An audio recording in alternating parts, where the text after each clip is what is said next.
I went in, and it's funny, when I read the script, I'm like, oh, they probably want me for like the sitcom actor, you know, this guy. Like, no, we want you for Jack, you know, the husband having kids. I was like, great. But Dan Fogelman, the writer, and John Requa and Glenn Ficarra, the directors, John and Glenn, we have the same attorney. And my attorney's one of my good friends. Like, spends Christmas dinner with my family.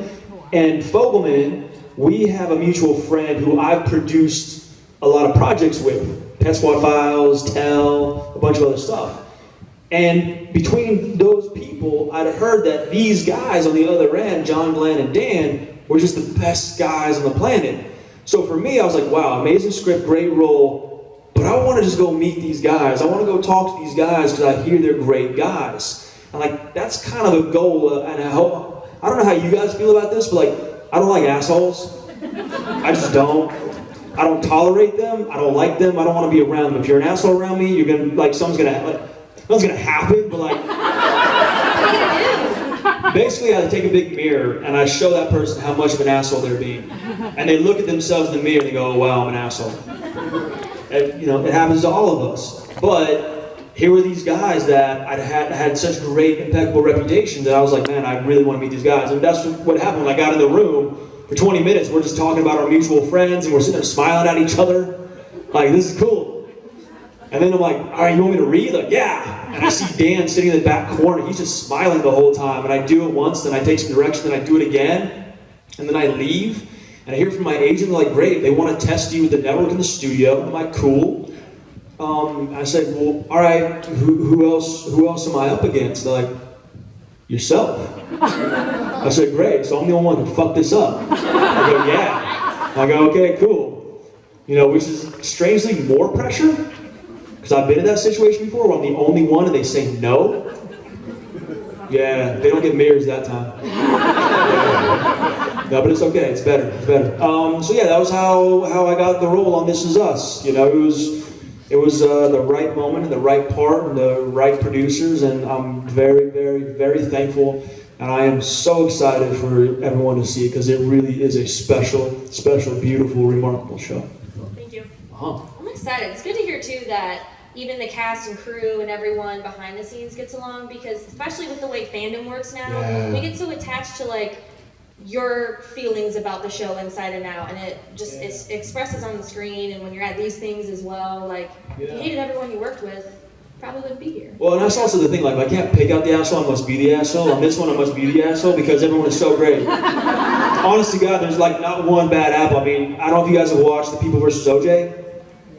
Yeah, okay, cool. Sterling K. Brown, who played Christopher Darden, amazing as an actor. As a human being, what a man. What a great, great, great guy.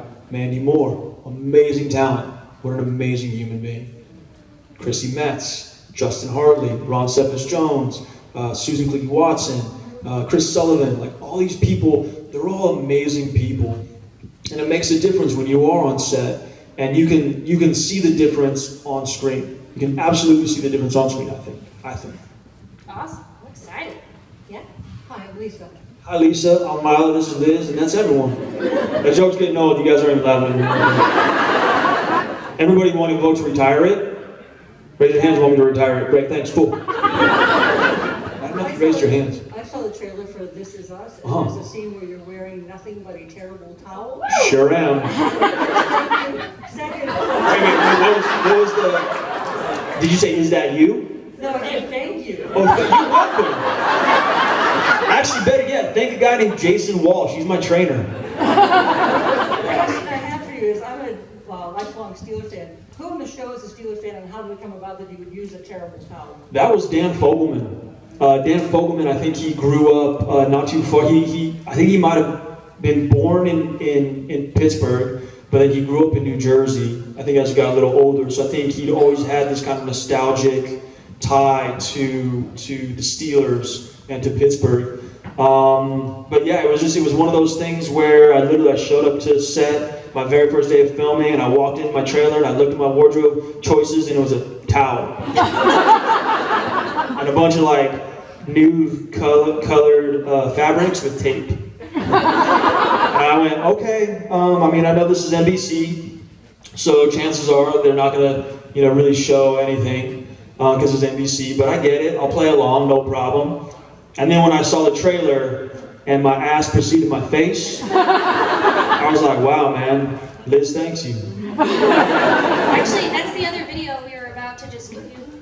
Do we have? I was gonna say, if you haven't seen the trailer, it really is a special show. I know it's kind of weird out of context because we haven't seen it, but it's one of those shows you're gonna fall in love with. So. Well, it like breaks your heart in the trailer. I mean, I felt like your character, you and Mandy Moore, go through this horrible situation in the trailer, and then you also see some comedic relief as well. So it's like feels on all ends of the spectrum. Yeah, absolutely. Yeah, I mean, breaks your heart, makes you feel good. It's gonna make you like laugh through the tears. Yeah. Yeah. Thank you. You got it, Liz. Lisa. Oh my God. People say Lisa to me all the time too. Or do you get Lynn? I got confused. Sorry. I blame it sometimes on like the constant influx of meeting people, and I try really hard like to remember people's names. I do my best, so at least now we'll never forget. But you'll have to remind me next time we meet. To be totally honest. Hi, I'm Gene. You're Milo. She's Liz. Hi, everybody. Yeah, that's what I'm talking about, man. That's good comedic timing right there. What up, Gene? So, as a longtime working actor, do you even get starstruck anymore? Has that kind of just passed now because you've been working so long? I do. Sometimes, mainly it's more with writers. Ed Brubaker. You guys know Ed Brubaker? Okay, great, thank you. Yeah, this is the right crowd to know Ed Brubaker, right? If you guys don't know Ed Brubaker, you can probably go pick up a ton of his comic books around here. I was at this place called the Third Street Farmers Market in Los Angeles, and this guy in a brimmed hat and like a trench coat walked up to me and he pushed his glasses up and said, "Excuse me, are you Milo Ventimiglia?" And I go, "Yeah." He goes, "I'm Ed Brubaker." And I'm like, "Oh!" And like Ross is like, "Dude!" Like pushes me out of the way. He's like, "Dude!" It was the craziest experience. So, like, yes, I do get starstruck from time to time, but I also just try and play it cool, And I know, like for me, I may seem like I got my shit together, but I'm also like pretty shy. I don't want to bother anybody. So usually at most, if I see someone that I'm a fan of, I'm like, "Hey man, I'm a fan of your work."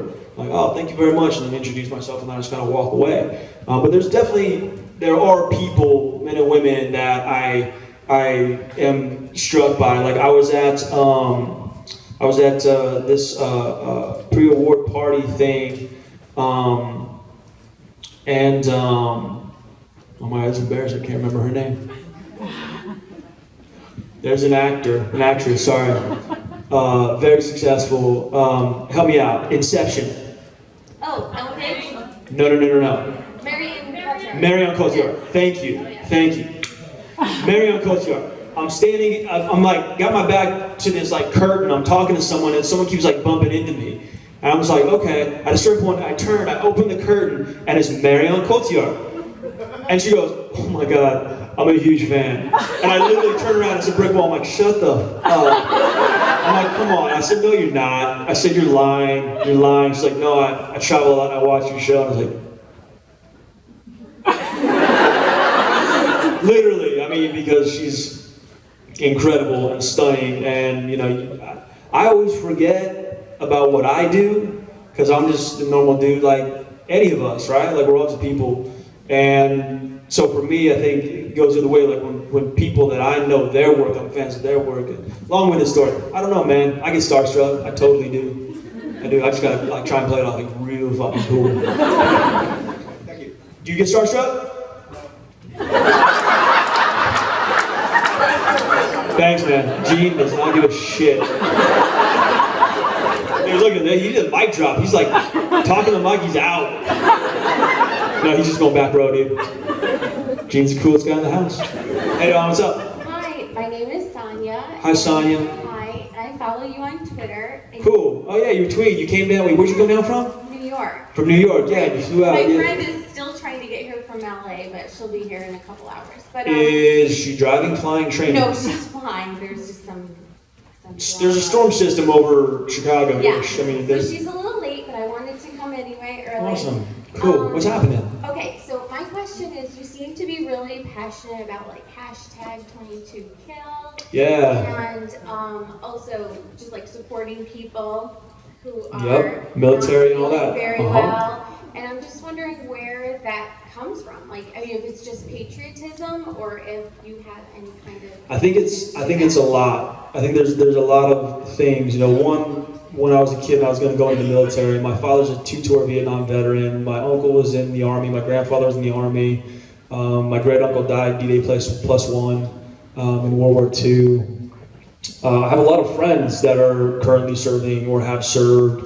Right. And I think, yes, it's a sense of patriotism, but it's also honoring those men and women that sacrifice their time and their lives and understanding what it truly does to them.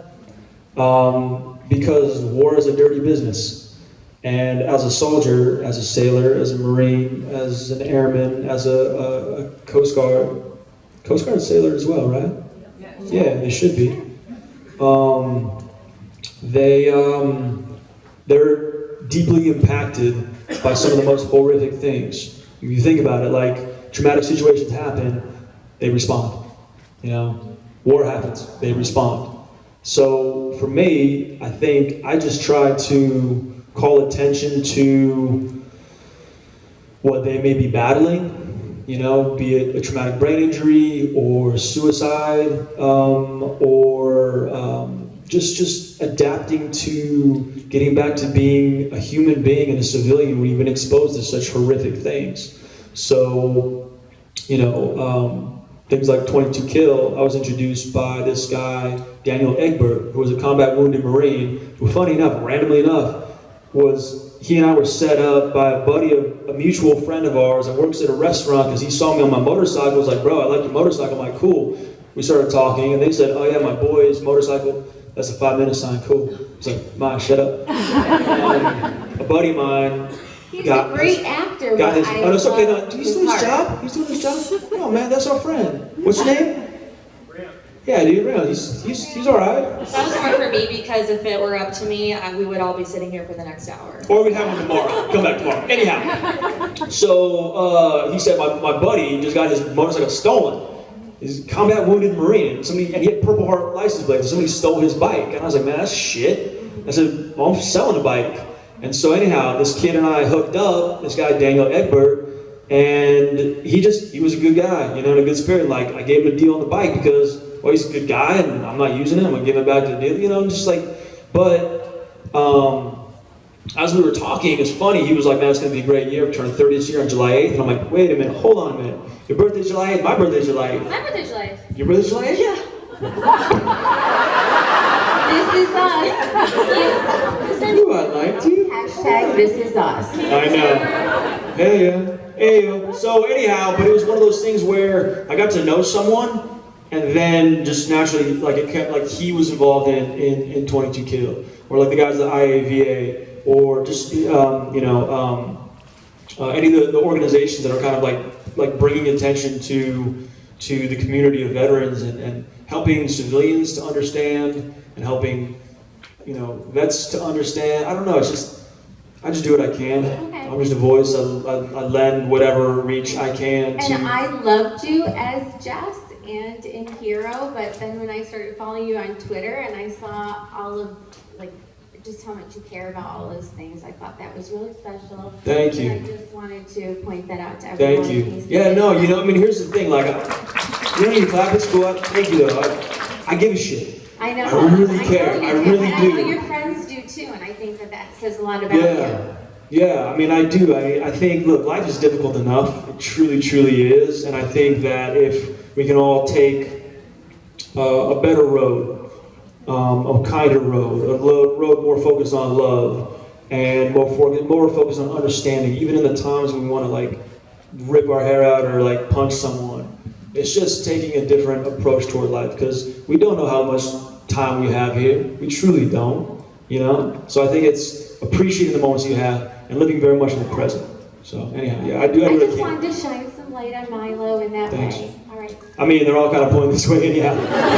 Sorry, it's fucking hot up here. Cody, what's up? We could. We're gonna do these two. We got it. We got two. 1, 2. You were in a really underrated movie called Walter. Oh yeah. It was incredible. What was it like working with such a stacked cast for such an underrated movie like that? I never saw anyone but the movie theater.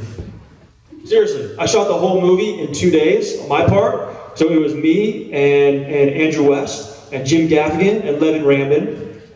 And we just did that. And Anna Mastro, who's the director, she worked for some other people that I'd worked for before when she was like producer, director's assistant. And she's like, I'm directing a movie. I'm like, cool, I'll be there. What am I playing? She's like, you're playing this dude. And I'm like, okay. And then I kind of tried to make him off of like one of my very dear friends, which I won't name, but if you go back and watch, you'll like pick up maybe who I'm playing in real life, but not really in real life because he's, anyhow. You know who he is. Thank you. You know, you got it. Hi. Hello, I'm Autumn. You're the caboose. You're closing it down. Yeah. That's how I do things. What's up? Hey, come on, be respectful. Better been a husband. Got it. Done. Sold. To the green arrow in the back of the reel. I was just checking. I was going to defend your honor. But he's got fucking bows and arrows. Oh, yeah. So last. And he kind of from this far away looks like Stephen Amell. Well, I'm not really afraid of, but you never know. What up, Autumn? All right. So I guess last question is, do you have any interesting stories about something that's happened at a con where maybe you've gotten to go undercover and actually experience what the con is like, where you're not just sitting at your booth or answering questions? Yeah, occasionally, like masked up, I guess. So maybe 12 years ago, I got inducted into the 501st Legion of Stormtroopers. Ooh. Yeah, you didn't know that, did you? Yeah, honorary inductee. So that was cool. And they presented me with a plaque and like a name, like a real legit, not just like, you know, hey, my name is Satan. It was like real legit, like had my name engraved on it, and had all these like different colored things, and I started to cry. And I took a photo, and then they walked me from my panel to my signing, I think. That was pretty rad. It wasn't like F-16 rad, but it was really close. Very cool. Well, thank you. Definitely, Autumn. Thank you so much, guys. Totally. Thank you, guys. All right. Come say hi. I'll be around.